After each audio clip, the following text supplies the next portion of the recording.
Life has a way of turning ordinary moments into extraordinary destinies.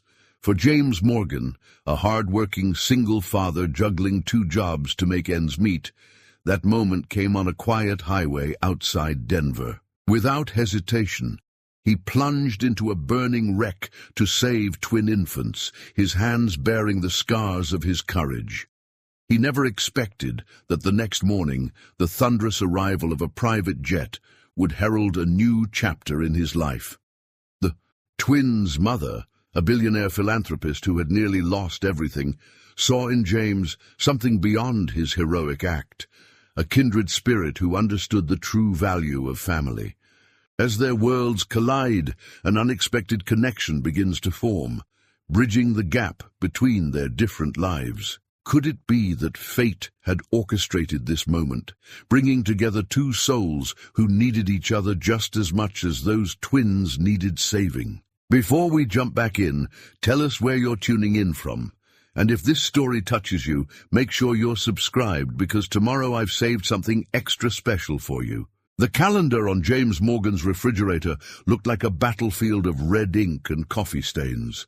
Shift schedules collided with circled dates, each hour accounted for in his cramped handwriting.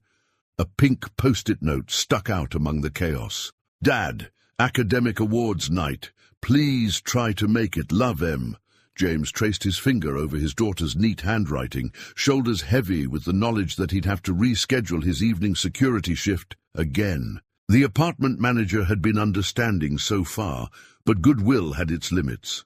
At 16, Emma deserved better than a father who kept missing her moments. The ancient coffee maker sputtered to life, its familiar gurgle filling their small kitchen. Through the window, dawn was just beginning to break over Denver's eastern suburbs, painting the sky in shades of promise Emma always said looked like sherbet. The thought made James smile.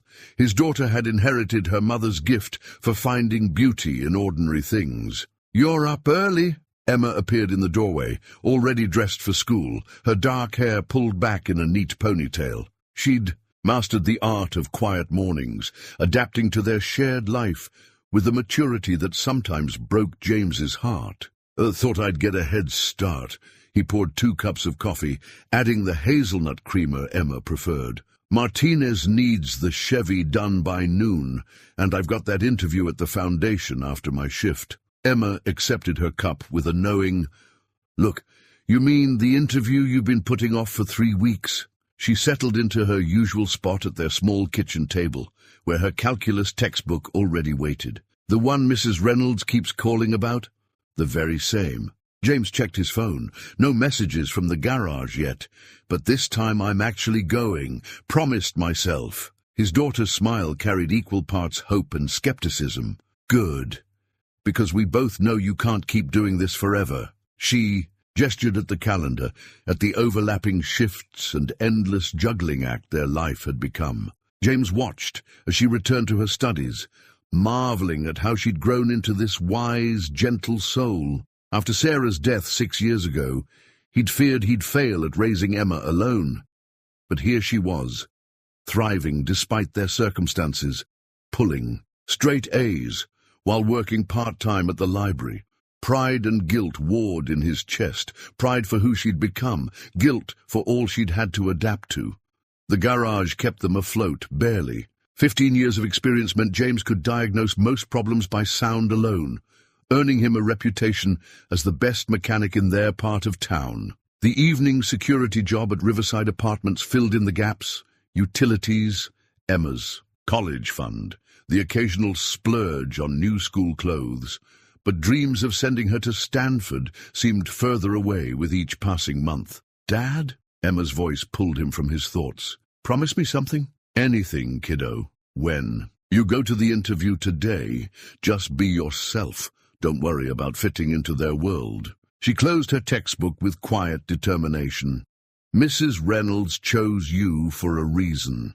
The foundation needs people who understand what it's really like out here." James felt his throat tighten. "When did you get so wise?" "Must be all that. Coffee you let me drink." She stood, gathering her books. "I've got study group before class. Don't forget to change out of your work clothes before the interview." After Emma left, James stood at the window, watching until she disappeared around the corner.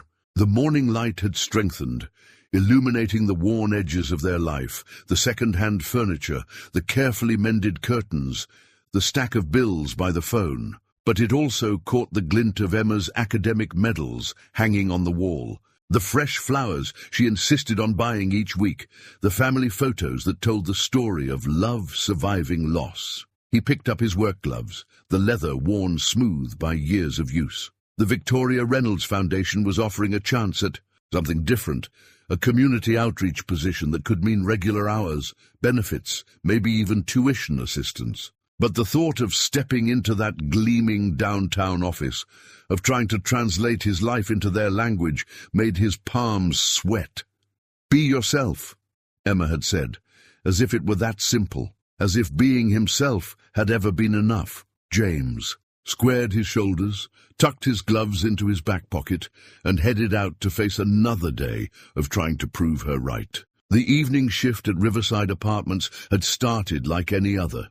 James made his usual rounds, checking locks, nodding to familiar faces, his mind already on tomorrow's stack of repair orders at the garage. The spring air carried the scent of blooming crabapple trees, nature's small mercy in their concrete surroundings. His phone buzzed, a text from Emma. "Interview clothes pressed and ready. No excuses tomorrow, Dad." He smiled, typing back a quick thanks when the sound hit him.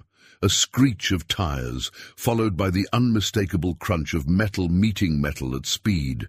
The crash site was visible from the apartment complex's west entrance. Through the gathering dusk, James could see the glow of flames already licking at the night sky. His security training kicked in. Call 911, assess the situation, wait for first responders. The safe choice, the smart choice. But then he heard it, a sound that cut through every rational thought, the thin, desperate wail of a baby. James was running before he could second-guess himself, his boots pounding against the asphalt. The scene materialized in terrible clarity. A luxury SUV on its side, flames beginning to engulf the engine compartment. The driver's seat was empty, its door hanging open. Someone had made it out. The crying grew more intense. Not one baby, two distinct voices calling out in perfect, terrified harmony. "Hey! Anyone still in there?" James's voice bounced off the wreckage. No response except those desperate cries. Heat slapped his face as he approached the rear passenger side. Through the window, he could make out two car seats, both occupied. The twins couldn't have been more than 6 months old, their faces red. With crying, strapped into their seats as smoke began to fill the cabin.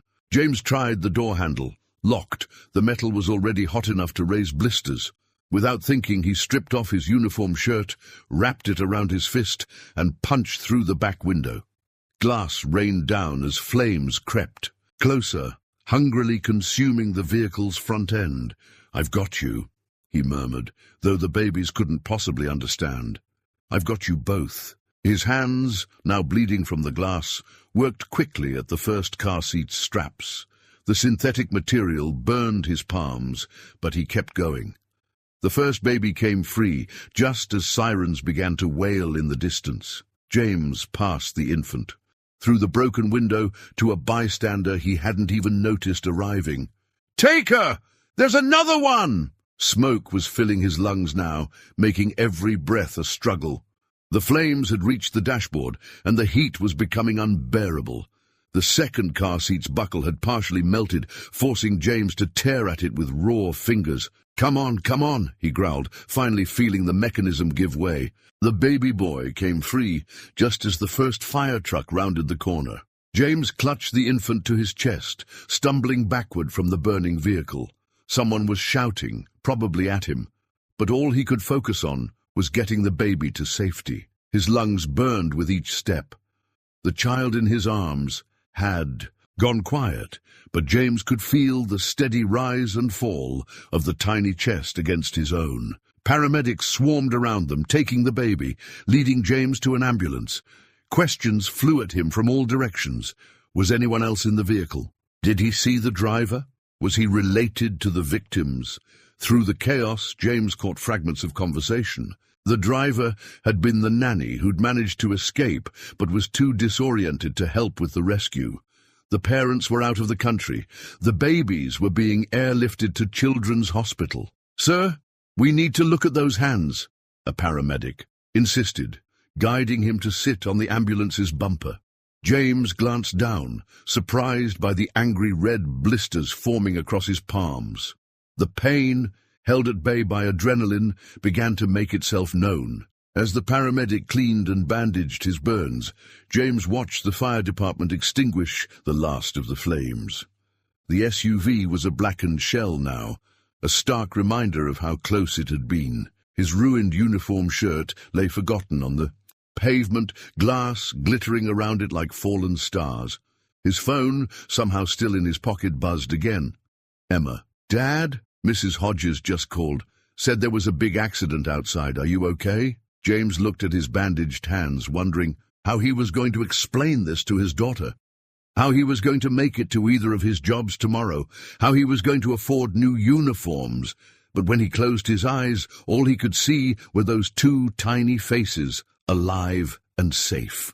Whatever came next, that was enough. "I'm okay, kiddo," he typed slowly, careful not to get blood on his phone. "Everything's okay, but I might need a rain check on that interview tomorrow." Dawn arrived with the sound of Emma rummaging through their first aid kit. James sat at the kitchen table, his bandaged hands cradled around a cup of coffee he couldn't quite manage to lift. The local morning news played quietly on their ancient TV, the anchor's voice providing a surreal soundtrack to their morning. A local hero, James Morgan, who risked his life to save twin infants from a burning vehicle. The children, now identified as the Ainsworth Reynolds twins, are in stable condition at Children's Hospital. "They got your name wrong twice before they finally fixed it," Emma commented, applying fresh ointment to his burns with careful strokes. "And you should see what they're saying online. You're trending." James winced, both from the ointment and the news. Great, just what we need. He'd already received calls from both his bosses, supportive but clear about needing coverage for his shifts. 3 days of lost wages loomed ahead like an oncoming storm. "Mrs. Reynolds called while you were in the shower," Emma said casually. Too casually. "Apparently she's been trying to reach you all morning." "Emma, I told her you were resting, but that you'd absolutely be available to meet with her today." She finished wrapping his right hand with the precise attention she brought to everything. She seemed very interested in the fact that you were already scheduled for an interview at her foundation. The ghost of a smile crossed James's face. "Playing matchmaker with my career now? Someone has to." Emma's expression softened. "Dad, this isn't just about the interview anymore. You saved her grandchildren. The least you can do is let her thank you properly." A distant rumble interrupted their conversation, growing steadily louder until it seemed to fill their entire apartment. The coffee in James's cup trembled. Through their kitchen window, a sleek private jet descended toward the small municipal. Airport nearby, impossibly close and impossibly elegant against the morning sky. "That's not normal," Emma whispered, moving to the window. Their apartment complex sat along a regular flight path, but private jets never came this way, never flew this low. James stood to join her, his hands throbbing with the movement. Together, they watched the jet land, its white body gleaming in the morning sun. Even from this distance, the Reynolds Foundation logo was visible on the tail. "Do you think—" Emma's question trailed off as a black town car turned onto their street 10 minutes later, coming to a stop directly in front of their building. James felt suddenly conscious of their surroundings, the worn carpet, the second-hand furniture, the careful patches in the curtains Emma had sewn herself. A lifetime of making do, of stretching dollars until they screamed, laid bare for someone, who probably spent more on breakfast than they did on monthly rent. The doorbell rang, its cheap electronic chime somehow more embarrassing than ever. "I'll get it," Emma said, already moving. "Try to look heroic." She opened the door to reveal a woman who seemed to occupy more space than her petite frame should allow. Victoria Reynolds wore a simple black dress that probably cost more than James's car, but it was her eyes that commanded attention. Sharp, intelligent, and currently fixed on James with an intensity that made him grateful he was already sitting down. "Mr. Morgan." Her voice was warm but precise, like afternoon sun through crystal. "I hope you'll forgive the early hour and unexpected arrival. When one's grandchildren are saved from certain death, normal social protocols seem somewhat inadequate." She moved into their apartment with graceful confidence, taking in their home, not with the judgment James had feared, but with keen interest. A second woman followed her in, younger, professionally dressed, clutching a tablet computer with a look of barely contained anxiety. "I'm Victoria Reynolds," she continued, though they all knew it was unnecessary, "and I believe we have several matters to discuss. Your heroic actions last night, of course. The interview you were scheduled for today, which I understand may need to be postponed due to your injuries, and perhaps—" And she glanced at his bandaged hands, her expression softening. "A few other possibilities I'd like to explore." Emma had positioned herself slightly behind James's chair, one hand resting protective on his shoulder. He could feel her practically, vibrating with suppressed excitement. "Mrs. Reynolds," James began, then stopped, unsure how to continue.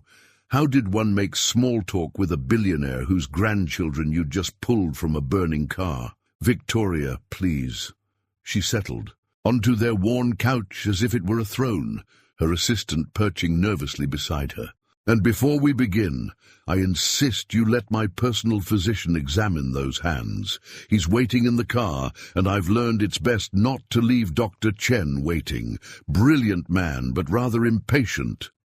James looked at his daughter, finding in her encouraging smile the strength to nod. "That would be— Thank you. Excellent." Victoria's smile transformed her entire face, warming her elegant features. "Then afterward, perhaps we can discuss how you're going to help me change the world."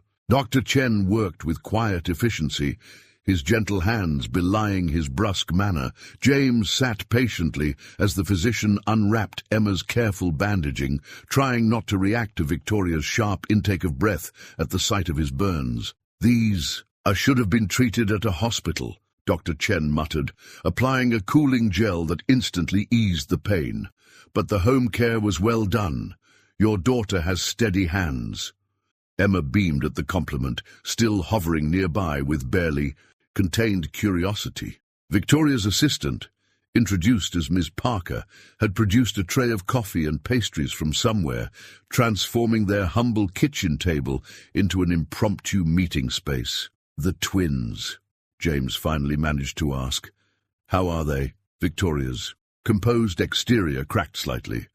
"Stable, no burns, minimal smoke inhalation. The doctors say—" She paused, collecting herself. "The doctors say that without your intervention, we would be having a very different conversation this morning." "I just did what anyone would do." "No," Victoria's tone was firm. "You did what very few would have the courage to do. I've seen the security footage, Mr. Morgan. You didn't hesitate, not for a moment." James shifted uncomfortably as Dr. Chen began rewrapping his hands with professional-grade bandages. "James, please. And I heard crying, that's all. When you hear a child in danger, you act," Victoria finished. "Yes, I'm beginning to understand that about you." She sipped her coffee, studying him over the rim of the cup. "Tell me, James, what do you know about the Reynolds Foundation?" Emma straightened in her chair. This was the interview they'd been preparing for, albeit under very different circumstances.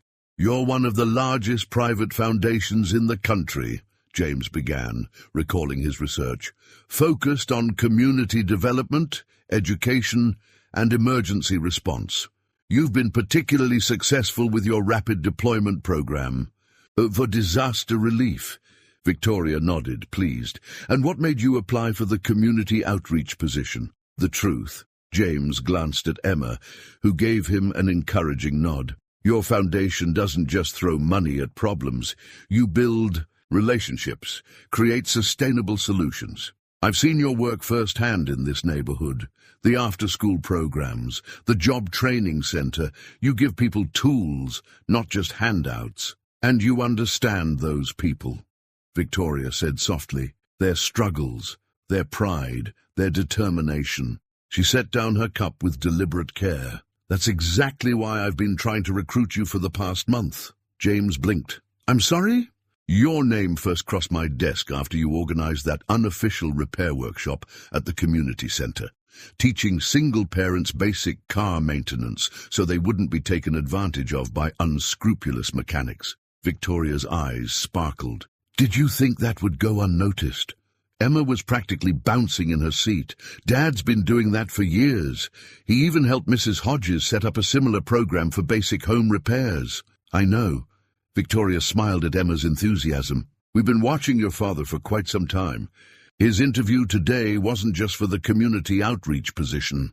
I want him to help redesign our entire approach to neighborhood revitalization. The room seemed to tilt slightly. James looked down at his bandaged hands, then back at Victoria. I'm a mechanic. You're a problem solver, she corrected. Someone who sees what needs to be done and does it, whether that means pulling children from a burning car or teaching vulnerable people how to protect themselves.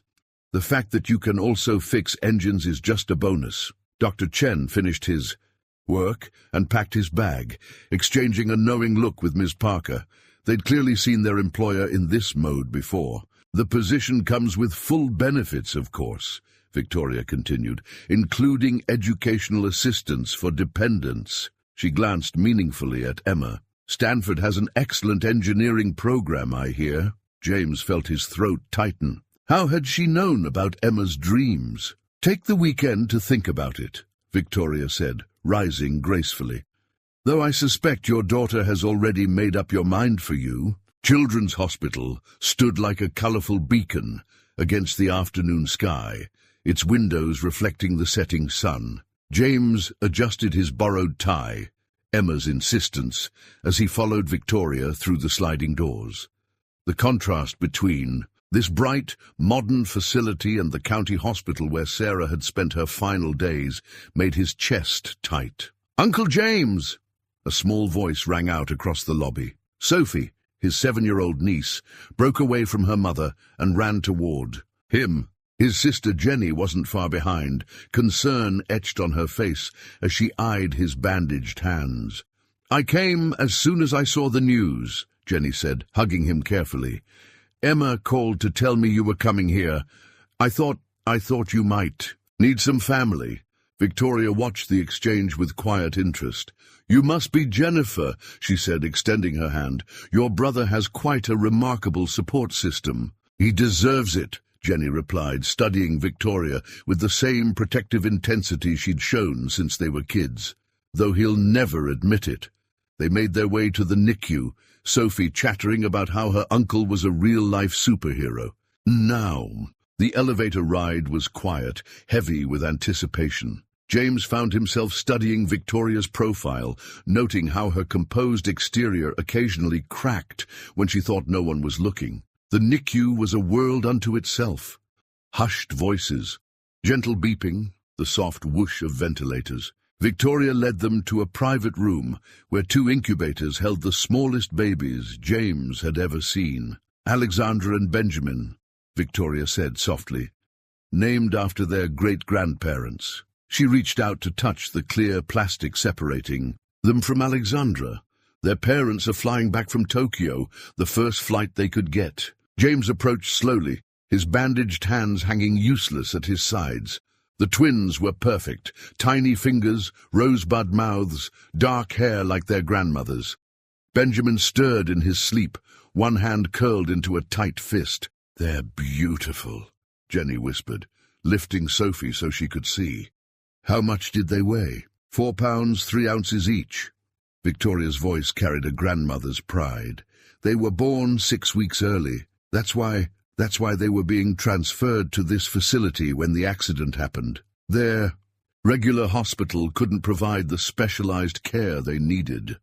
James remembered the car seats, the way the straps had burned his hands. They're fighters, like their grandmother, a new voice added. A tall, distinguished man in surgical scrubs stood in the doorway. "Mrs. Reynolds has been known to move mountains when her family needs her." "Dr. Harrison," Victoria acknowledged. "This is James Morgan, the man who saved them." The doctor's handshake was firm. "We've all seen the traffic camera footage. Remarkable work, Mr. Morgan, though I understand you suffered some injuries in the process." "Nothing serious," James started, but Jenny cut him off. "Second-degree burns on both hands," she reported. "He's under strict orders to let them heal properly." Dr. Harrison nodded approvingly. "Good. We need more people looking after our local hero." He turned to Victoria. "The latest tests are encouraging. If they continue improving at this rate, we might be able to remove the breathing support in a few days." Victoria's relief was palpable. She reached for James's arm, steadying herself without seeming to realize she was doing it. The gesture felt natural, as if they'd known each other for years instead of hours. Sophie, who had been unusually quiet, suddenly spoke up. "They look like the dolls at the store, the ones in the special box." "Sophie," Jenny started, but Victoria laughed, a real laugh that transformed her entire face. "They do, don't they?" She knelt to Sophie's level. "Would you like to help me pick out some proper dolls for when they're big enough to play? I'm afraid I'm terribly out of practice with toys." Sophie's eyes widened. "Can we get them matching ones? Because they're twins." "I think that's a wonderful idea." Victoria glanced up at James, with their uncle's approval, of course. The word hung in the air, uncle, so casually bestowed, as if Victoria was already redrawing the boundaries of family around them all. Dr. Harrison excused himself, leaving them in the quiet room. Jenny took Sophie to the small family area nearby, recognizing that James and Victoria needed a moment. "I never properly thanked you," Victoria said softly, still watching the twins.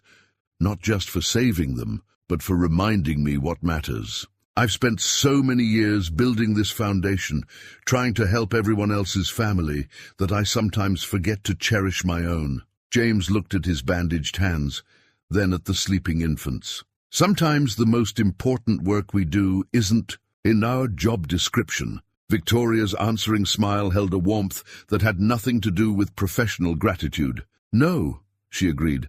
"Sometimes it's just in our hearts." The Reynolds Foundation occupied the top floors of a downtown high-rise, its glass walls offering a view of the mountains that made James feel simultaneously small and lifted up. Ms. Parker had escorted him to Victoria's office, where he now sat across from an antique desk that probably cost more than his yearly salary. The proposal folder before him was thick with possibility. Community initiative plans, budget projections, organizational charts, all carefully crafted to show him exactly where he'd fit in this world, so far removed from his garage coveralls and security badge. "You're very quiet," Victoria observed, pouring tea from a delicate pot. Her movements were precise but natural, as if entertaining mechanics in her office was an everyday occurrence. "Is it the salary? Because that's negotiable." James shook his head, still staring at the number that could change his family's life. "It's not that, it's—" He flexed his healing hands, the fresh pink skin still tender. "Why me?" "Really?" Victoria set down her cup with deliberate care. "Did you know that I started the foundation with money from my first divorce? Everyone thought I was crazy, a socialite playing at philanthropy." Her smile held old pain. "But I'd grown up poor.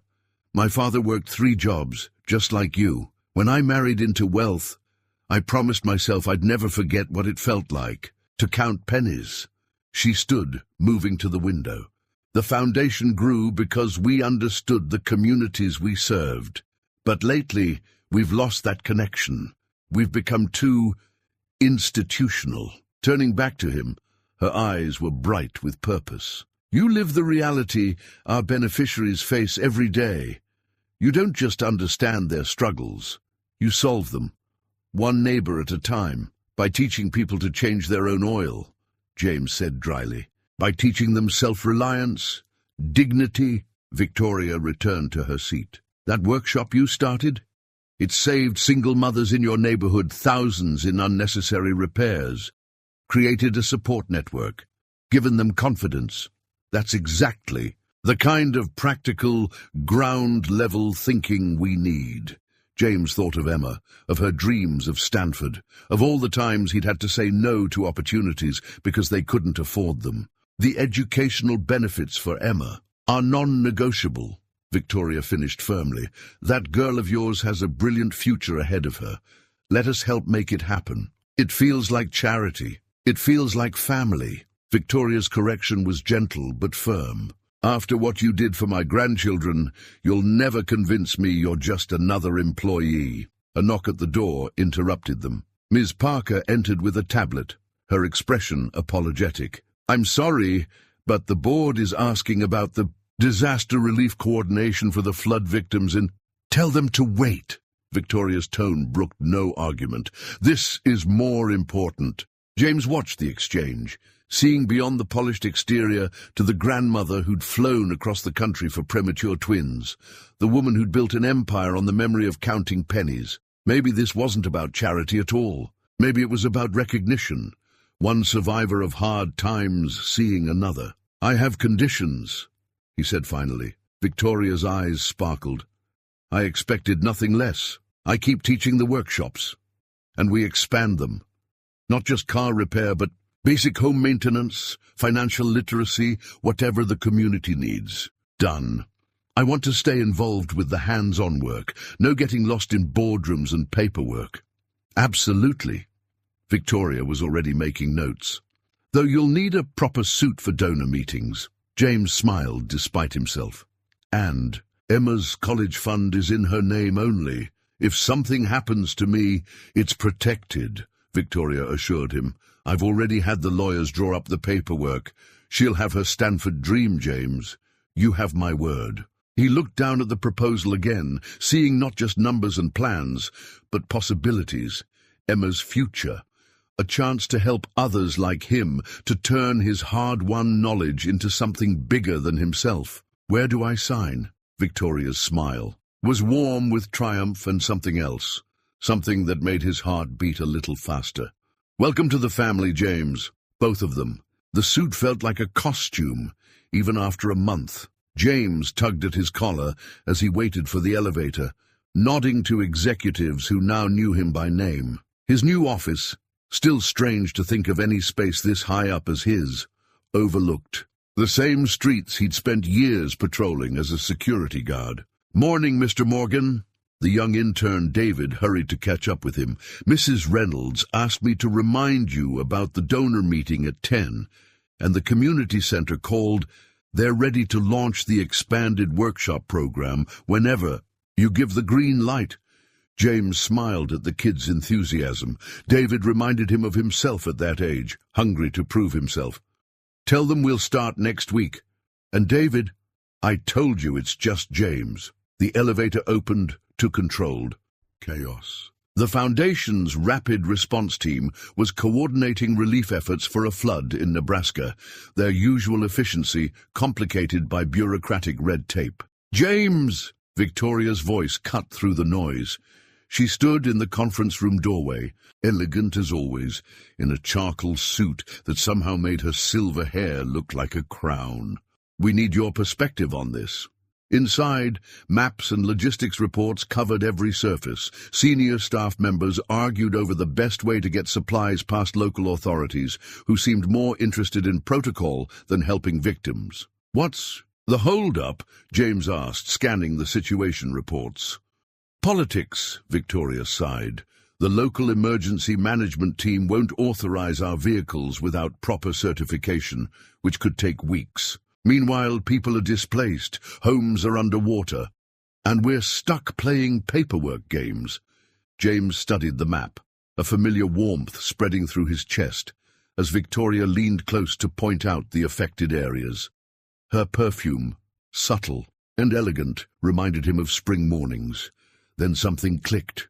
Wait, the trucking company that handles deliveries for my old garage. They're certified for emergency transport. The owner, Mike, he's helped with disaster relief before. Victoria's eyes lit up. Can you call him? Better. James pulled out his phone. Hey, Mike, remember that favor you owe me for fixing your daughter's car before prom?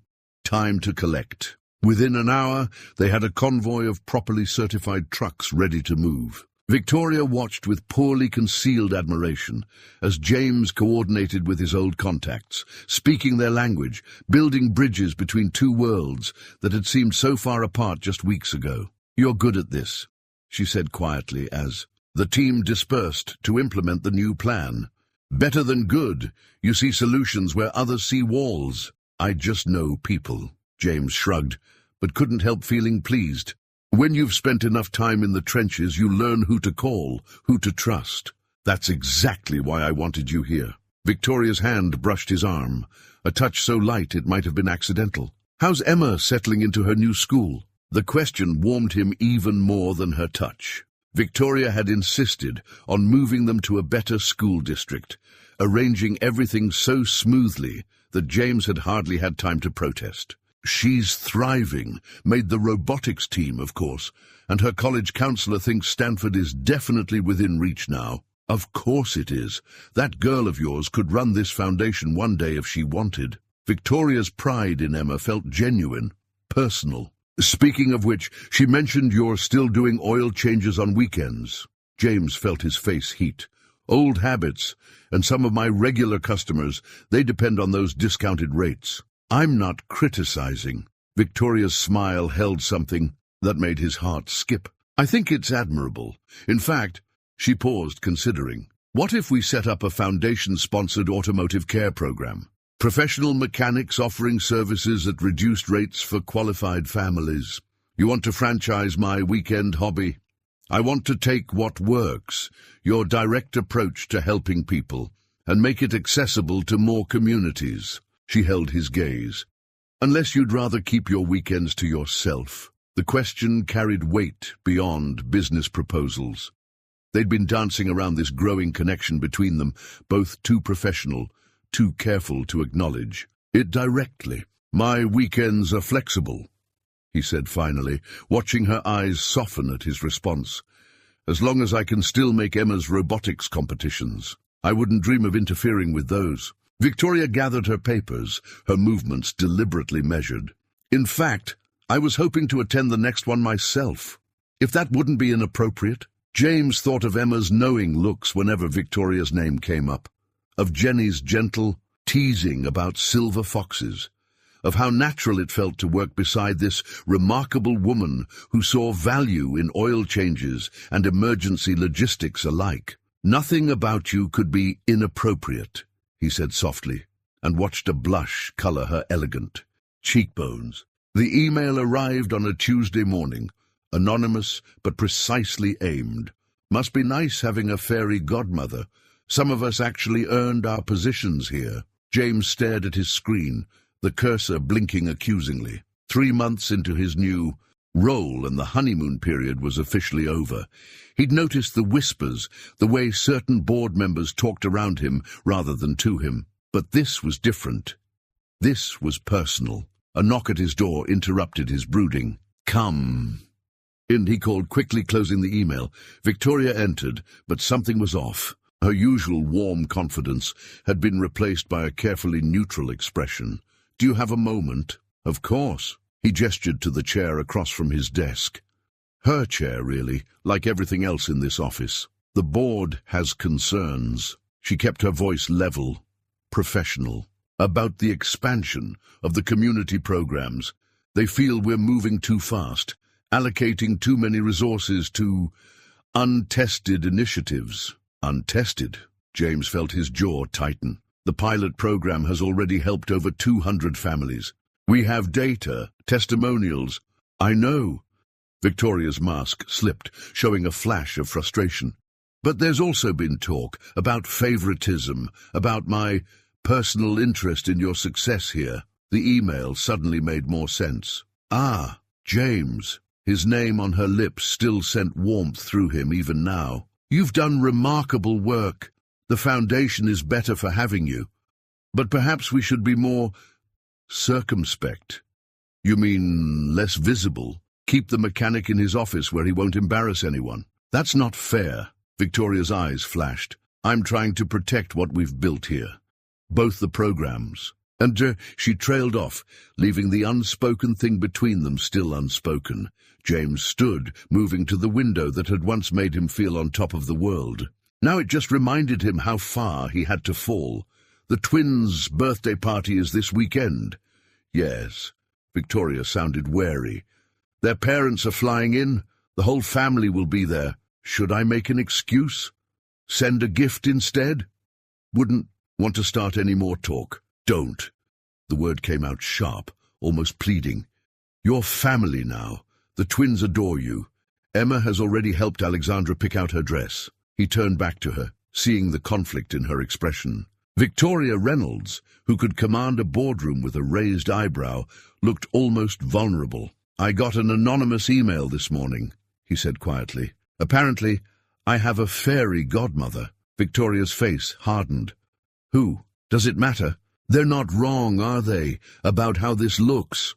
How what looks? Now there was anger in her voice. A qualified professional revolutionizing our community outreach?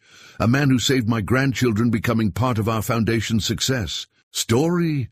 Or are you talking about us? The question hung between them, dangerous and thrilling. They'd been so careful, keeping their growing feelings wrapped in professional courtesy and family obligations. Movie nights with Emma and the twins, working dinners that lingered too long, casual touches that felt anything but casual. The board. Needs reassurance? James finally asked. Fine. I'll scale back the expansion, document everything twice, play their game. That's not what I want. What do you want, Victoria? She stood, closing the distance between them with measured steps. I want you to keep doing exactly what you're doing, shaking things up, making us remember why this foundation exists, and I want... The intercom buzzed, making them both jump. Miss Parker's voice was apologetic but urgent.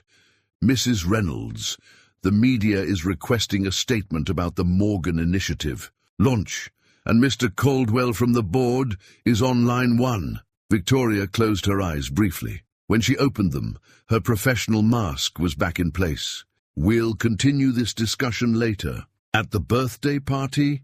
James kept his tone light, but the question mattered. She paused at the door, looking back at him with an expression that made his heart race. Yes, because you're right. You are. A family now, and I've never been very good at letting family go. After she left, James returned to his computer and opened the anonymous email again. With a small smile, he clicked reply and typed 2 words. Watch me. The headline in the Denver Business Journal felt like a physical blow. Reynolds Foundation Community Initiative falls apart. Questions of competence and favoritism surface. James stood in his office, watching rain streak the windows while his phone buzzed incessantly. The past 24 hours had become a blur of crisis meetings and damage control. The Johnson County project, his flagship program for rural community development, had collapsed spectacularly when the local partner organization was revealed to be misappropriating funds. Dad? Emma's voice was small through the phone speaker. Are you coming home soon? Mrs. Hodges brought casserole. She says everyone in the neighborhood is talking about the news. I'll be home as soon as I can, sweetheart.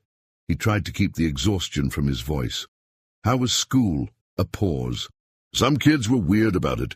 Said stuff about you and Mrs. Reynolds, about how you only got the job because... Don't listen to them. The words came out sharper than he intended. I'm sorry, Em. Just focus on your robotics project, okay?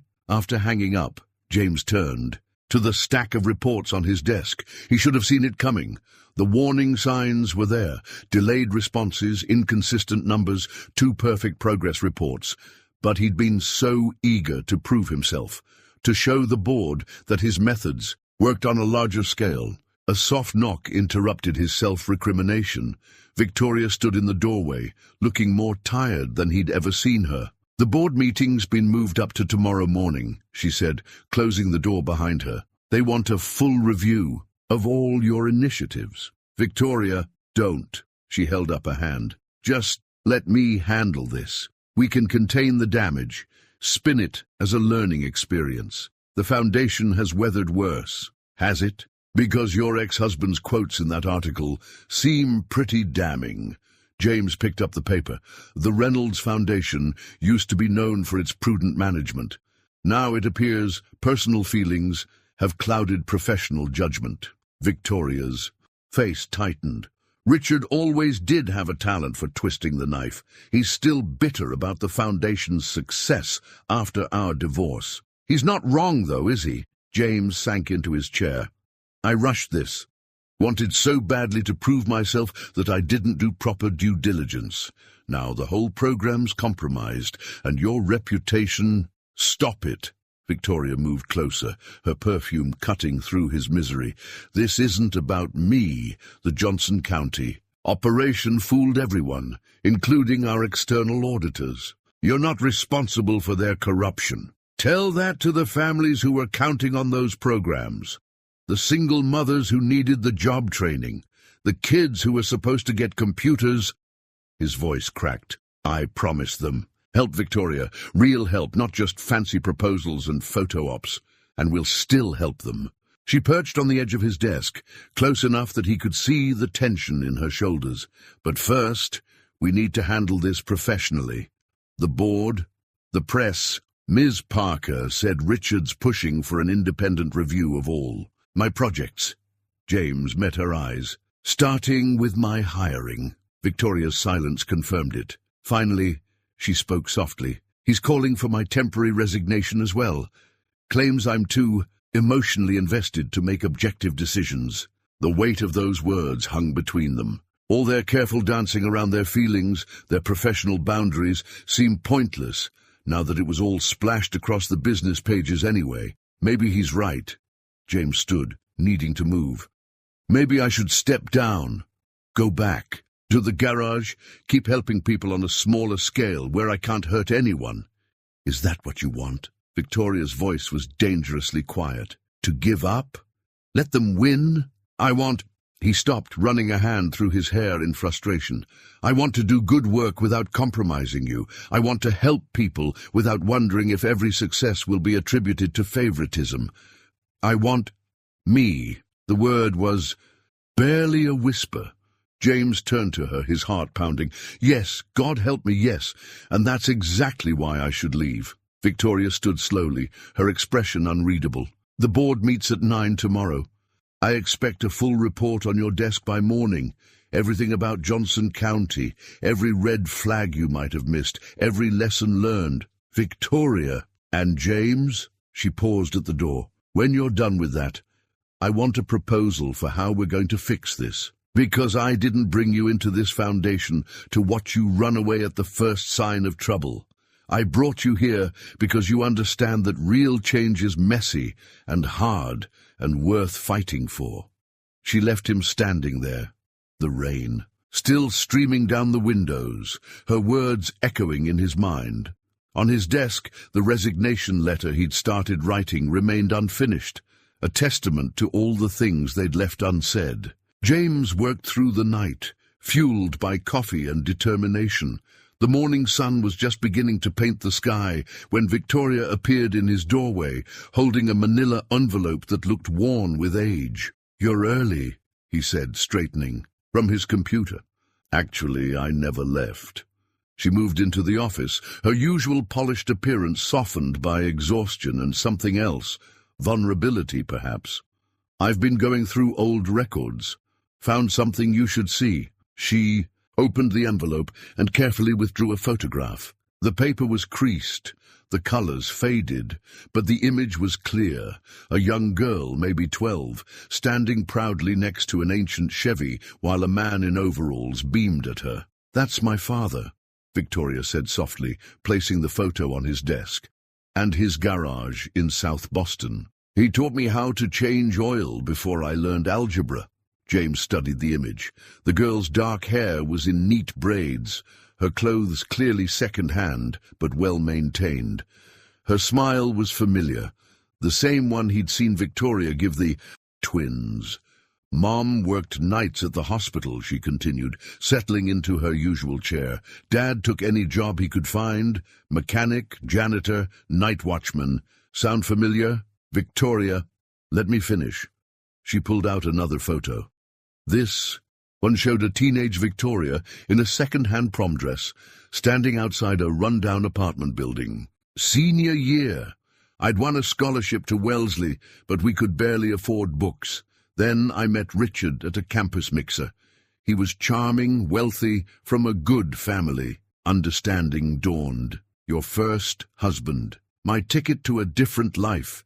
Her smile held old pain, or so I thought. The marriage lasted 8 years, long enough to learn that wealth without purpose is just pretty wrapping on an empty box. She leaned forward, her eyes intense. When Richard left, everyone expected me to take the settlement and disappear quietly. Instead, I took half his money and started this foundation, built something that would have helped families like mine. And now he's trying to tear it down. James gestured at the damning newspaper headlines scattered across his desk. No, Victoria corrected. He's trying to tear us down. Because he sees in you what I see, someone who reminds me of my father, of where I came from, of what really matters. James felt his throat tighten. The board can't touch me.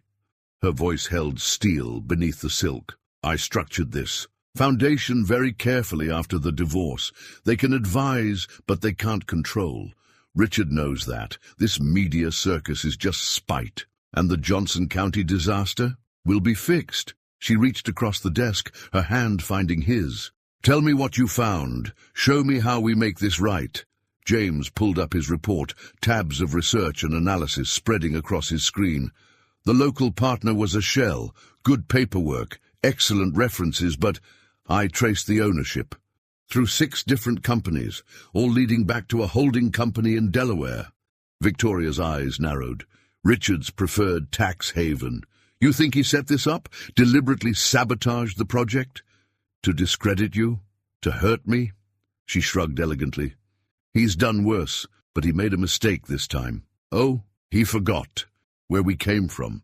People like us, who've worked real jobs, lived real struggles. We don't give up. She squeezed his hand.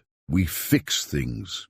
James looked at their joined hands, then at the old photograph. The young girl's determined smile, so like Emma's, the father's work-worn hands like his own. The families in Johnson County, he said slowly. They still need help, real help, not corporate games. So help them. Victoria's eyes shone with that fire he'd first seen in her office months ago. Show the board, show everyone why I chose you, why I trust you, not just with the foundation. She trailed off, but the unspoken words hung between them, full of promise. James turned back to his computer, mind already racing with possibilities. I'll need to restructure the entire program. Cut out the middlemen, work directly with local, community leaders. It'll take longer, cost more initially, but do it. Victoria stood, every inch the powerhouse she'd become, but now he could see the mechanic's daughter beneath the elegance. Show them how we rebuild things. Together. The boardroom felt like a courtroom, with 12 pairs of eyes watching James set up his presentation. Victoria sat at the head of the table, every silver hair perfect, her expression carved from marble. Richard lounged near the other end, radiating smug certainty. Mr. Morgan, Board Chairman Willis adjusted his glasses. I understand you have an explanation for the Johnson County situation. Not an explanation, James replied, clicking to his first slide. A solution. He brought up a map dotted with red markers. These are the families affected by the program's collapse. Not numbers on a spreadsheet, real people.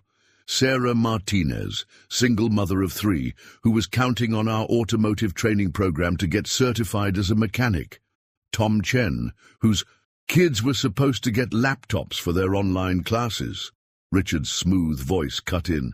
Very touching, but sentiment doesn't excuse. I'm not finished. James's tone was quiet but firm. He clicked to the next slide, showing a complex network of shell companies. This is how our local partner organization was structured. Multiple layers, all leading back to a holding company in Delaware. A holding company, Mr. Caldwell, he turned to Richard, that shares an address with 3 of your other investments. A murmur ran through the board members. Richard's smile flickered. "That's a serious accusation," Willis warned. "It's a documented fact." Victoria's voice carried absolute authority, one that our legal team is very interested in. James continued, bringing up new slides. "But that's not why we're here. We're here because these families still need help. So I've developed a new approach, direct engagement, no middlemen. We partner with existing community organizations, churches, schools, local businesses, people who are already invested in their community's success." He clicked through proposals, budgets, timelines, every detail meticulously planned during his sleepless night. Yes, it's slower, yes, it's more hands-on, but it's also corruption-proof because it's built on relationships, not paperwork. And who would oversee this intimate approach? Richard's tone made the word sound dirty. "You?" "No," James smiled. "Them." The next slide showed familiar faces. Mrs. Hodges from his old apartment complex, Mike from the trucking company, Jenny beaming in her nurse's scrubs. These are our new regional advisors, people who've spent their lives serving their communities, who understand both the problems and the solutions because they live them every day. You want to put janitors and truck drivers in charge of foundation resources. Richard scoffed. I want to put people of integrity in charge, James corrected. People who can't be bought or manipulated. People who measure success in changed lives, not quarterly reports. Victoria leaned forward. The Foundation's original mission statement, which you helped write, Richard, calls for direct engagement with underserved communities. Somewhere along the way, we lost that directness. Started believing that bigger meant better, that corporate structure meant accountability. This is absurd. Richard started to stand. The board can't seriously... The board, Victoria cut in smoothly, serves in an advisory capacity only. In fact, you were painfully aware of during our divorce. The decision to restructure the Johnson County Initiative belongs to the executive director. Me. Willis cleared his throat. Mrs. Reynolds, given your personal involvement with Mr. Morgan, perhaps it would be prudent. My personal life is not up for discussion. Victoria's smile could have cut glass. My professional judgment, however, is demonstrated by 20 years of successful foundation leadership. Leadership that began, need I remind everyone, after I discovered my then-husband embezzling funds through eerily similar shell companies. Richard went pale. Board members shifted uncomfortably in their seats. Now, Victoria continued, we can waste time discussing ancient history, or we can focus on helping the families who are counting on us. James has presented a viable solution that returns us to our core mission. I'm implementing it immediately. She stood, command radiating from every inch. Those who share our commitment to real community engagement are welcome to stay on the board. Those who prefer a more traditional corporate approach might be happier elsewhere. James watched Richard storm out, followed by 2 other board members. The remaining directors huddled over his proposal, asking detailed questions about implementation and oversight. Through it all, Victoria remained at the head of the table, every inch the leader who had built this foundation from the ashes of her first marriage. Finally, Willis closed his folder. Well, Mr. Morgan, it seems you've put considerable thought into this recovery plan. When can you start? James glanced at Victoria, saw the pride warming her eyes. We already have. Mrs. Hodges is meeting with the Johnson County families this afternoon. Sometimes the best way to rebuild trust is to show up and get your hands dirty, like a mechanic would. Richard's parting shot hadn't quite landed. Exactly like that. James gathered his materials, standing tall, because at the end of the day, that's what this foundation does. We fix things, we make them work better, and we're not afraid to get our hands dirty doing it. Emma's violin music drifted through the open windows of Victoria's penthouse, mixing with the twins' delighted squeals as they crawled after her. The informal family dinner had evolved into an impromptu concert, with Emma teaching Alexandra to hold her bow, while Benjamin attempted to conduct with a wooden spoon. She's remarkable with them, Victoria said softly, joining James on the balcony. The city lights sparkled below, a carpet of stars brought down to earth. They've never taken. Do anyone like this before? James watched his daughter guide Alexandra's small hands. She always wanted siblings. After Sarah died, he cleared his throat. Well, she had to grow up too fast. And now she has 2 adoring fans and a grandmother who's thoroughly wrapped around her finger. Victoria's smile held a touch of wonder, though I'm not sure when that happened.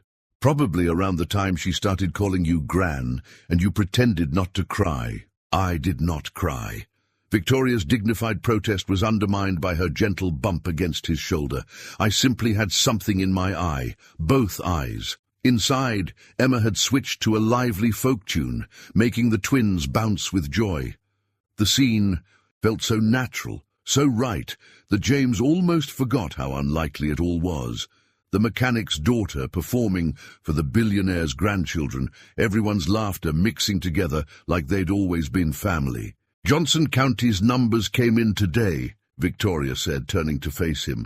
The new program is already showing better results than the original ever did. Mrs. Hodges takes her advisory role very seriously. James smiled, remembering how his former neighbor had marched into the foundation offices like she owned them. She's got half the churches in the county involved now. And Mike's truck drivers are volunteering as mentors. Victoria shook her head in amazement. Who knew commercial transportation veterans had such a passion for teaching teens about business? Real people solving real problems. James met her eyes. Isn't that what you wanted? It's what we both wanted. Her hand found his on the balcony rail, fingers intertwining naturally. Though I'll admit, I didn't expect quite so many colourful suggestions at board meetings. Mrs. Hodges certainly keeps Willis on his toes. James laughed. She told me she's teaching him to play poker. Says every community leader needs to understand strategy. God help us all. Victoria's thumb traced circles on his palm, sending warmth up his arm. The foundation's never been more effective, or more alive. The moment stretched between them, full of unspoken possibilities. They'd been here before, quiet moments, when the professional walls came down, when the attraction they'd been dancing around became almost tangible. Victoria, a crash from inside interrupted them, followed by Emma's quick, "Everything's fine. Benjamin just discovered gravity." They turned to see the wooden spoon rolling across the floor, while Benjamin looked thoroughly pleased with his scientific experiment. Alexandra was attempting to comfort her brother by sharing her violin bow, which only threatened to create more chaos. "I should," James gestured vaguely at the scene. "We should," Victoria corrected, still holding his hand. "That's how this works now, remember?" The simple statement carried years of meaning. Months of working together, of blending families and worlds, of building something neither of them had expected to find at this stage of life. Emma appeared in the doorway, a twin balanced on each hip. "Dad, Gran, I think these future musicians need their beauty sleep, and I promised to help Alexandra pick out her recital dress tomorrow." "When did you schedule a recital?" James asked, bemused. "She's 4 months old, Dad. It's never too early to plan ahead." Emma's serious expression cracked into a grin. "Besides, Gran already said we could use the Foundation's concert hall." "Did I?" Victoria raised an elegant eyebrow. "You will." Emma's confidence was absolute. "You love us." The simple truth hung in the air like music. Victoria's hand tightened on James's, and he felt something shift, settle, lock into place. "Yes," Victoria said softly, looking not at Emma, but at James. "Yes, I do." The city lights sparkled below. The violin lay quiet on its stand, and 2 people who had spent their lives fixing things for others finally allowed themselves to acknowledge that some things didn't need fixing at all. They just needed time to become what they were always meant to be. The Society page headline made Emma snort milk through her nose. "Cinderella story or corporate scandal? Reynolds Foundation director's romance raises eyebrows." "They could have used a better photo of you, Dad." she said, dabbing at her school uniform. "You look like you're plotting something nefarious in this one." James glanced at the grainy paparazzi shot of him and Victoria leaving the symphony together. "I was plotting to find my car keys. I still haven't gotten used to the valet service." The article was relatively tame compared to some of the social media posts he'd seen. Most focused on the fairy tale angle, the wealthy philanthropist and the heroic mechanic who saved her grandchildren, but there were darker undertones, whispers, about gold-digging and social climbing that made his jaw clench. His phone buzzed with a text from Victoria. "Ignore the Denver Register. Though I must say, you do look rather dashing when you're plotting." Despite his mood, he smiled. Trust Victoria to find humor in the situation. She'd been dealing with public scrutiny her entire adult life, handling it with the same grace she brought to everything else. The Foundation's PR team had strongly suggested they release an official statement. "Control the narrative," Ms. Parker had advised, "before someone else does." A knock at his office door interrupted his thoughts. Jenny entered, looking worried. Have you seen the article? Emma's already critiqued my photogenic qualities." "Not that one." Jenny handed him her tablet. "This." The business blog post was more pointed. Reynolds Foundation faces donor exodus over leadership concerns. The article detailed how several major donors had withdrawn their support, citing concerns about personal relationships clouding professional judgment. "Richard's friends, no doubt," James muttered. "Probably," Jenny agreed. "But they're not wrong about the money walking. I just got out of a budget meeting. We're looking at a 15% drop in donations for next quarter." James leaned back, feeling the weight of responsibility settle on his shoulders. The Johnson County program was expanding, helping more families than ever. They couldn't afford a funding shortfall now. His intercom buzzed. "Mr. Morgan, Mrs. Reynolds, needs you in the main conference room. Something about the Riverside Community Center proposal." He found Victoria surrounded by blueprints and budget reports, her reading glasses perched on her nose. She looked up as he entered, her smile warming him despite his concerns. "Perfect timing. I need your opinion on—" She stopped, seeing his expression. "You've seen the numbers." "Jenny told me." He closed the door. "Victoria, if our relationship is hurting the Foundation, don't." She removed her glasses, fixing him with that penetrating gaze. "Don't even think about it. We have to be practical. These programs depend on donor support. These programs depend on integrity." Victoria stood, moving to face him. "The moment we let public opinion dictate our personal lives is the moment we lose everything we've built here. And if we lose the funding to help people, if all our work falls apart because donors can't handle the idea of us together, then we find new donors."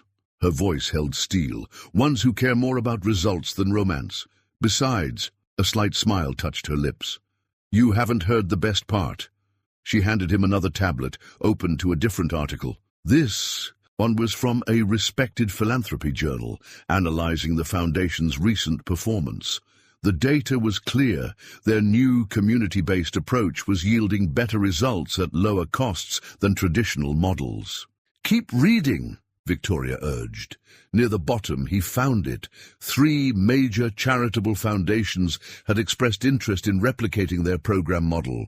One was offering substantial grant funding to help expand it nationally. "Turns out," Victoria said softly, "some people care more about helping families than about who's falling in love with whom." The phrase hung in the air between them.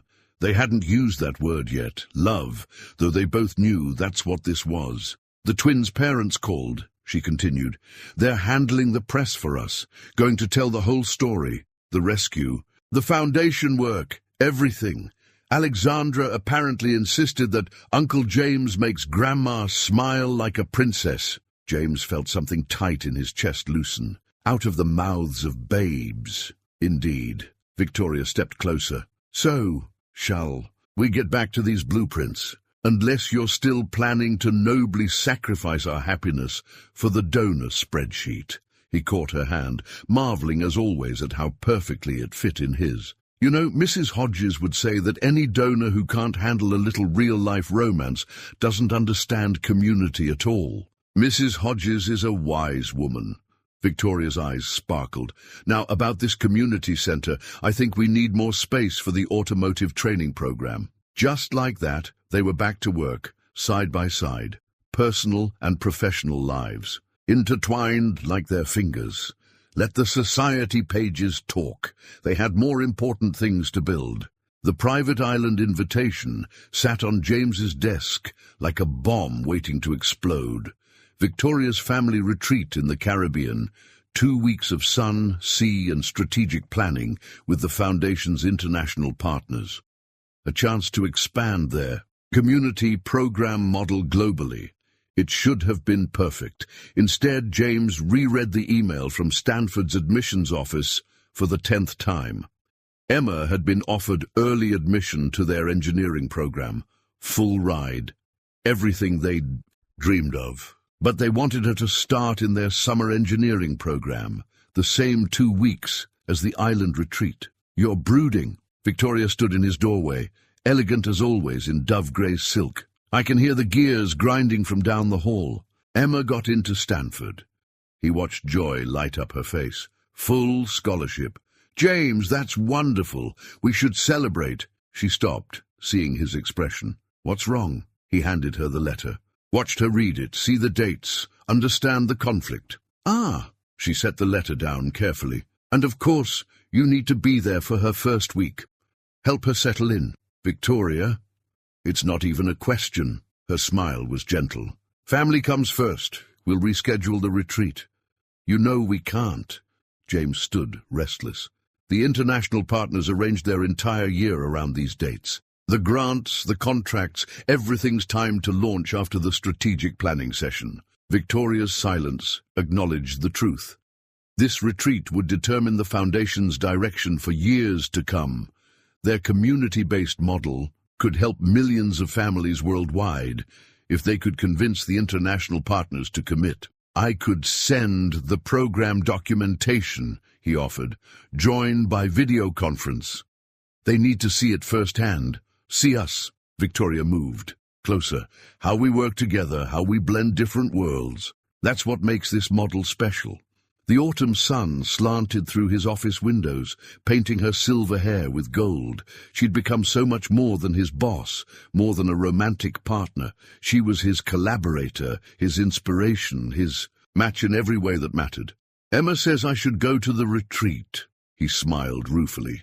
Claims she's too old to need her dad hovering during orientation. Says you're more important. She's wrong. Victoria's voice was firm. Nothing is more important than being there for your daughter. We both know that. Do we? James ran a hand through his hair. Because I've spent her whole life making choices like this. Missing things because we needed the money, because I had to work, because you were giving her a future. Victoria caught his restless hand in hers, and now she has it. Stanford, her dream school, our dream. He squeezed her fingers.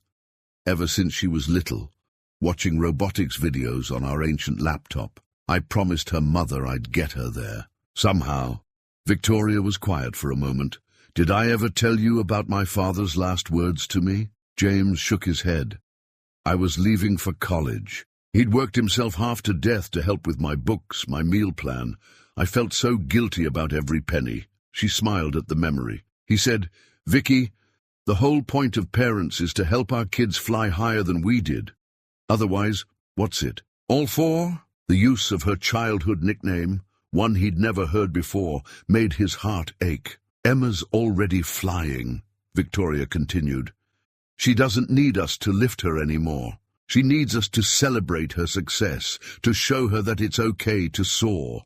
By missing her first week at college, by showing her that her father has a life too, love too. Victoria's eyes held his. That's the other gift parents give their children, permission to be fully human, to have dreams of their own.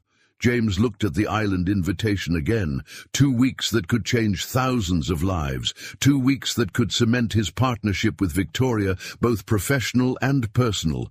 The Foundation will still be here. Victoria's smile turned mischievous. Though I was thinking, Stanford's engineering program runs for 6 weeks. The retreat is only 2.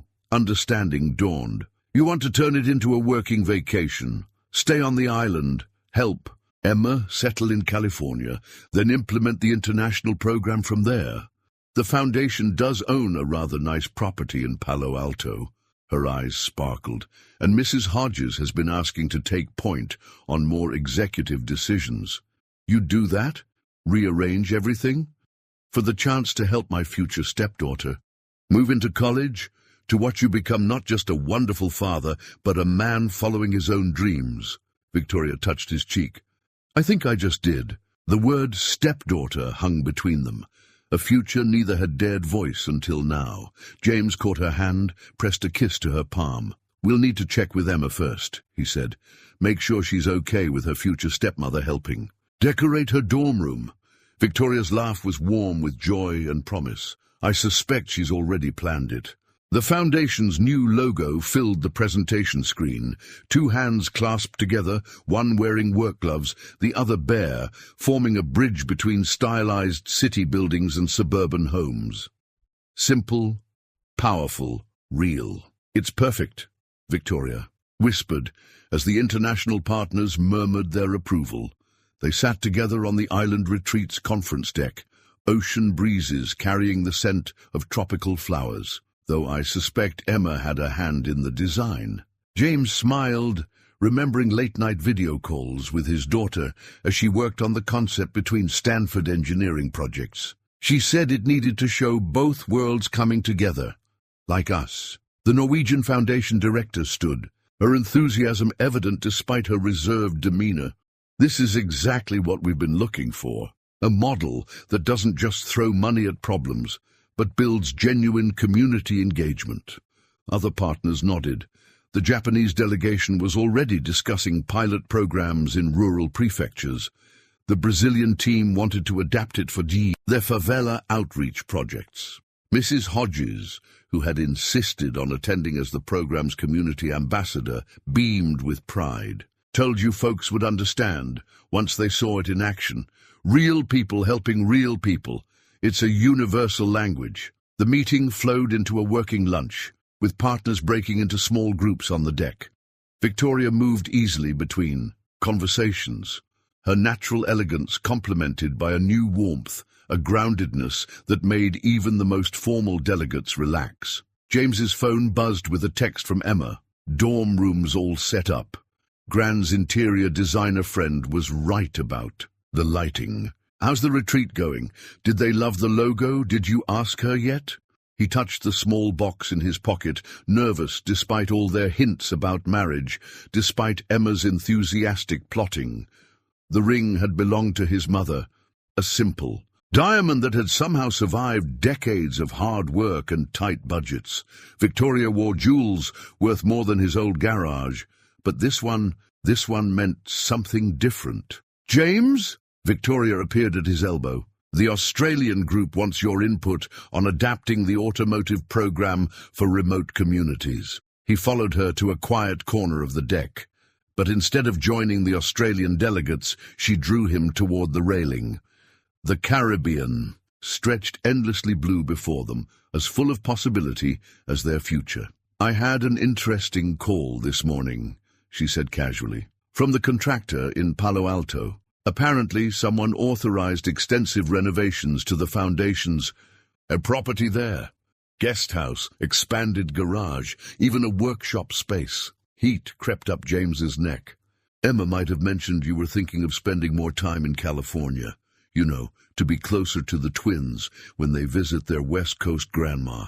Did she now? Victoria's eyes danced. And I suppose the workshop is just a coincidence? Well, Stanford's engineering department might need some practical expertise, and their automotive club could use a faculty advisor. James Morgan. She turned to face him fully.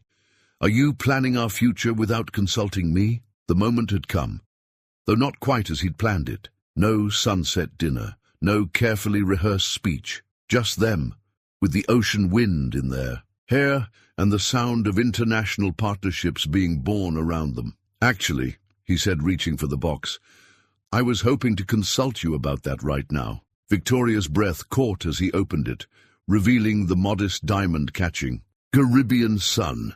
It's not much," he started, but she pressed her fingers to his lips. "It's everything." Her voice was soft but sure.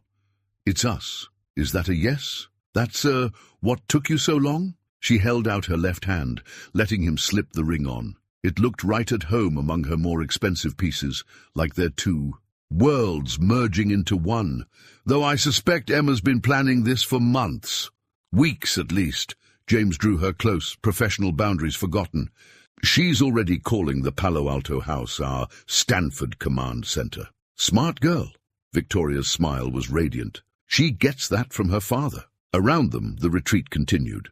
Mrs. Hodges was regaling the European delegates with stories about community organizing. The Brazilian team was sketching program modifications on napkins, real people solving real problems, just as they'd envisioned. "We should get back," Victoria murmured, though she made no move to leave his embrace. "They'll be expecting us to guide the afternoon session." "Let them wait a minute."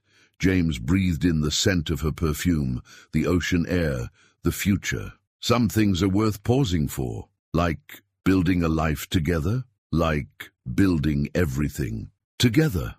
He kissed her softly, there in front of international partners and ocean views. The foundation, our family, our dreams, all of it. Victoria's new ring caught the sunlight as she touched his face. "Well then, partner, let's get back to work. We've got a lot of building to do."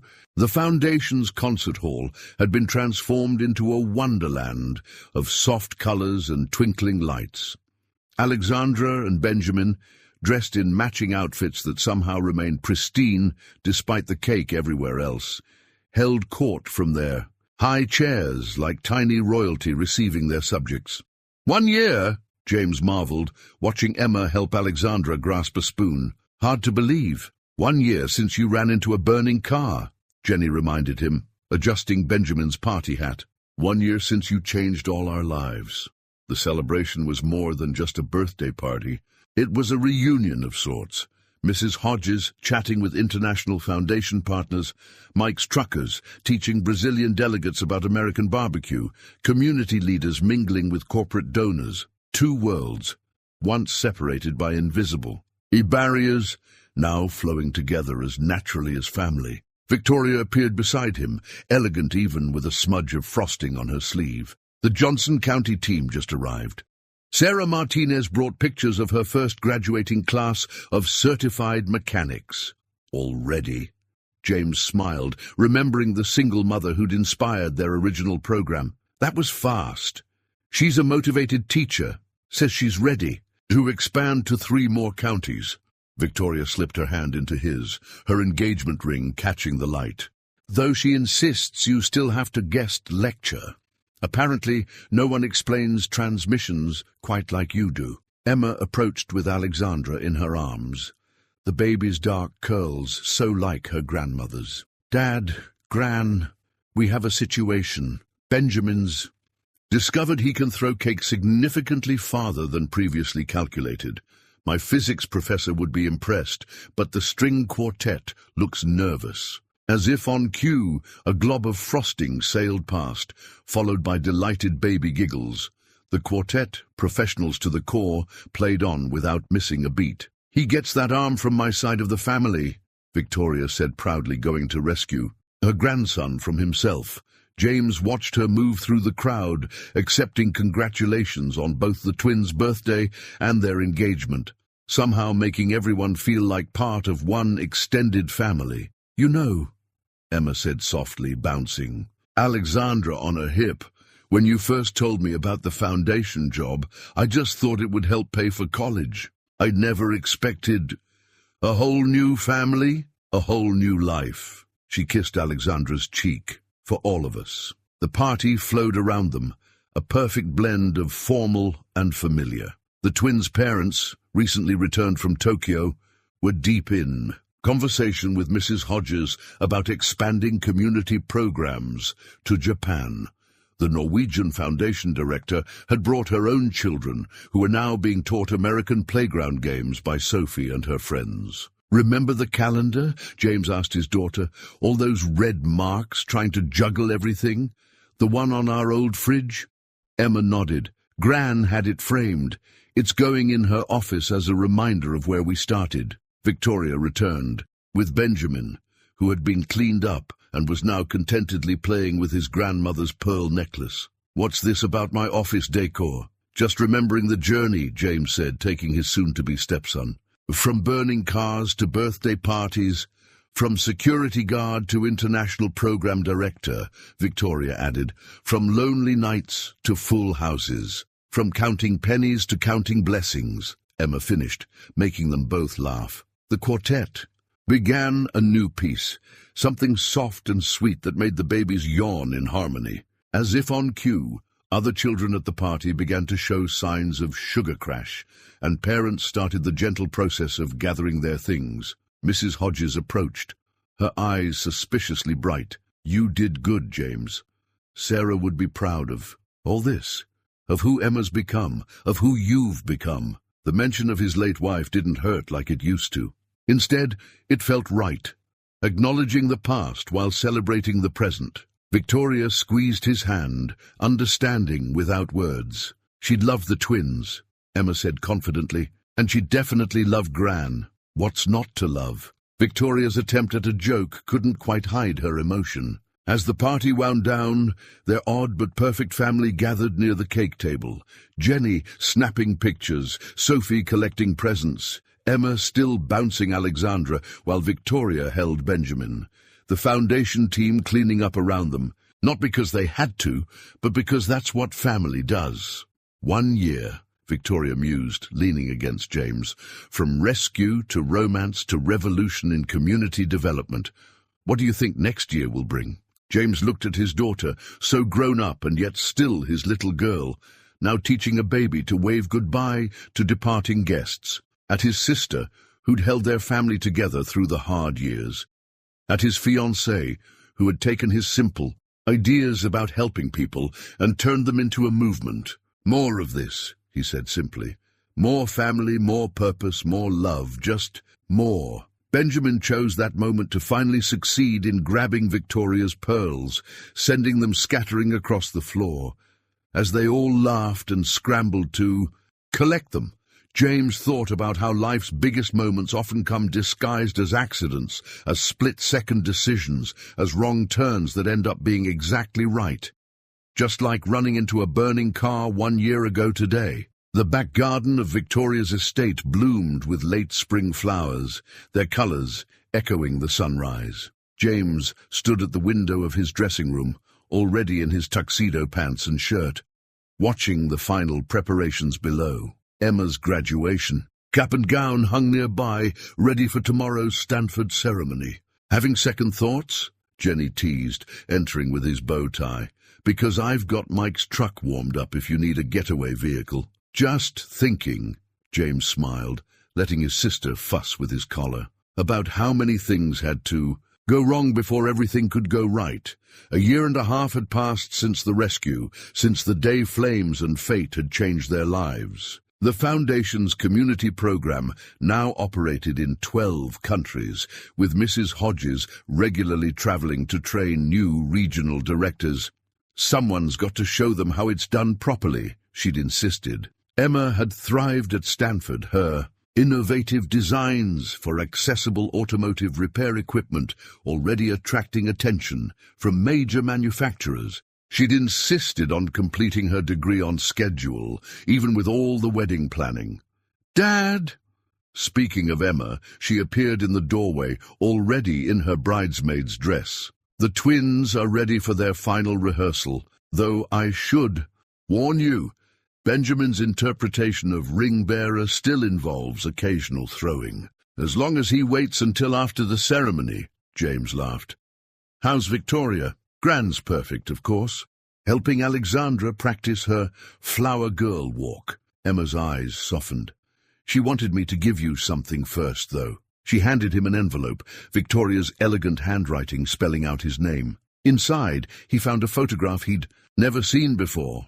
Victoria as a young girl, holding a wrench while her father beamed proudly beside his old truck. A note accompanied it. "My father once told me that love is like engine repair. It takes the right tools, patient hands, and a willingness to get messy. You've proved him right in every way. See you at the altar, my love. V." "Oh, Dad." Emma hugged him carefully, mindful of his tie. "Don't cry yet. You'll set off Mrs. Hodges, and then we'll never get through the ceremony." The garden below had filled with guests. Foundation partners from around the world mingled with local community leaders.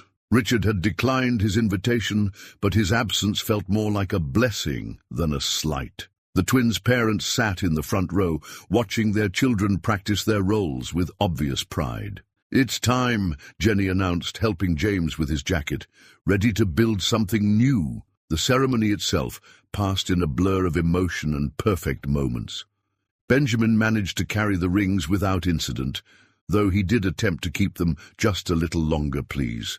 Alexandra scattered her flower petals with precise determination, taking after her grandmother already. But James would always remember the way Victoria looked walking toward him. Silver hair crowned with spring flowers, her eyes holding the same mix of practical wisdom and romantic hope that had drawn them together from the start. Their vows were simple, honest things. No elaborate promises, just quiet commitments to keep building, keep growing, keep loving. When Victoria added, "A pledge to Emma, to be not just a grandmother to the twins, but a mother to her whenever she needed one," there wasn't a dry eye in the garden. The reception turned into a joyful collision of worlds. Mrs. Hodges taught international delegates line dancing, while Emma's Stanford professors discussed engineering principles with Mike's truckers. The twins moved from lap to lap, cherished by a family that had grown beyond blood to include all the people their parents' work had touched. "Was it worth the wait?" Victoria asked later, as they swayed together during a quiet moment on the dance floor. "All those years of struggling, of doing everything the hard way?" James thought about the path that had led them here, about oil changes and security patrols, about burning cars and board meetings, about a daughter who'd grown into an amazing woman and a woman who'd helped him become more than he'd dreamed possible.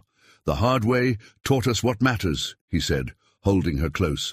"How to fix things, how to build things, how to make love last." Speaking of building things, Victoria's eyes sparkled with familiar purpose. The foundation's looking at expanding into sustainable housing development. "I think we need someone who understands both construction and community to oversee it." "Working on our honeymoon already?" "Always." She kissed him softly. "That's how we fell in love, remember? Building something bigger than ourselves." Emma appeared with the twins, all 3 generations of their blended family together. "Sorry to interrupt, but Alexandra has an announcement she absolutely can't wait to make." The baby girl, serious as a judge, patted James's cheek and declared, "Papa," for the first time. Not to be outdone, Benjamin immediately echoed his sister, though it came out more like "Papa." And there it was, the final piece clicking into place. A family built from scratch, like the best things in life. A love story that had started with an act of courage and grown into something that would touch generations. Victoria wiped happy tears from her eyes. "Well, Mr. Morgan, ready for this next great adventure?" James gathered his family close, marveling at how perfectly they all fit together. "With you, always." After all, the best mechanics knew that sometimes the most beautiful machines were the ones you built yourself, one careful piece at a time, with love in every part.